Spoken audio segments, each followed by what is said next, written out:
দীর্ঘদিন ধরে তালাবন্ধ পুরসুরা কৃষক বাজার। জঙ্গল আগাছায় ভরছে বাজার, পড়ে পড়ে নষ্ট হচ্ছে সরকারি সম্পত্তি, আর এই নিয়েই সরব স্থানীয়রা।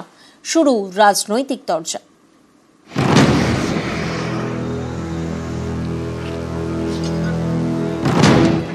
কয়েক কোটি টাকা খরচ করে কৃষক বাজার করে দিয়েছিল রাজ্য সরকার।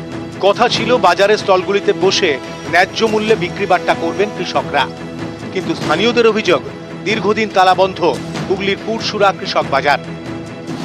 ঝোপ জঙ্গলে ঢেকেছে এলাকা, সেখানে ছড়িয়ে ছিটিয়ে রয়েছে মদের বোতল। অভিযোগ বারবার জানানো হলেও নির্বিকার প্রশাসন।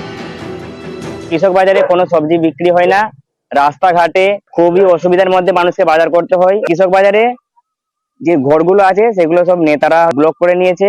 আমরা বিডিওকে এর আগে জানিয়েছি, উনিও কোনো পদক্ষেপ নেয়নি। 2016 সালে তৈরি হয়েছিল এই কৃষক বাজার।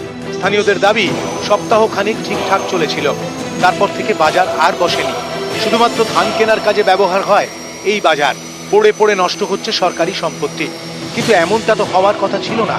স্থানীয়দের দাবি পুরসুরা বাসস্ট্যান্ড থেকে জায়গাটা দূরে, বিক্রি বাট্টা কম হওয়ার আশঙ্কায় অনেক কৃষকই এই বাজারে বসতে চান না।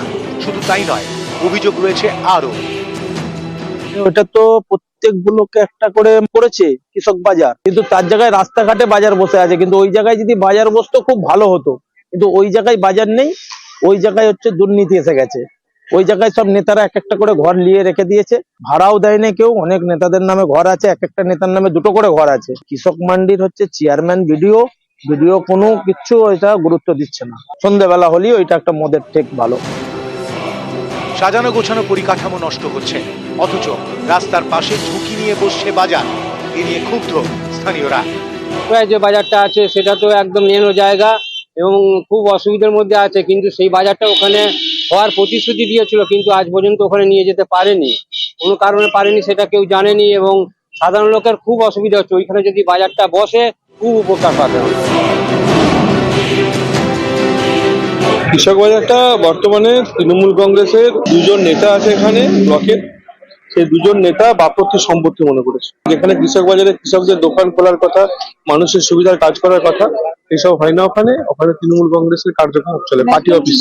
পুলিশকে বারবার কেউ অভিযোগ জানিয়েও কোনো কাজ হয় না। যারা ওখানে দোকান আছে বা সবজি বাজারে বসতে চাই, তো আমি একান্ত সবাইকে অনুরোধ করব আমাদের সাথে যোগাযোগ করুক। তাদেরকে সাথে করে নিয়ে গিয়ে বসানোর দায়িত্ব আমাদের। বিজেপি বিধায়ক যদি অভিযোগ করে থাকে, তাহলে আমি বিধায়ক সাহেবকে বলবো, বিধায়ক সাহেব একটা শ্বেতপত্র দেখাক যে উনি ডিএম কে, এসডিও কে কি বিডিও কে একটা চিঠি করেছে কৃষি বাজারটা খোলার জন্য। আপনারা অভিযোগটা করলেন, আমরা অভিযোগটা পেয়ে বিডিও সাহেবের সাথে কথা বলে বিষয়টা যাতে উপযুক্ত ব্যবস্থা নেয় আমরা চেষ্টা করব। পুরসুরা থেকে শুভদীপ ঘোষ, নিউজ 18 বাংলা।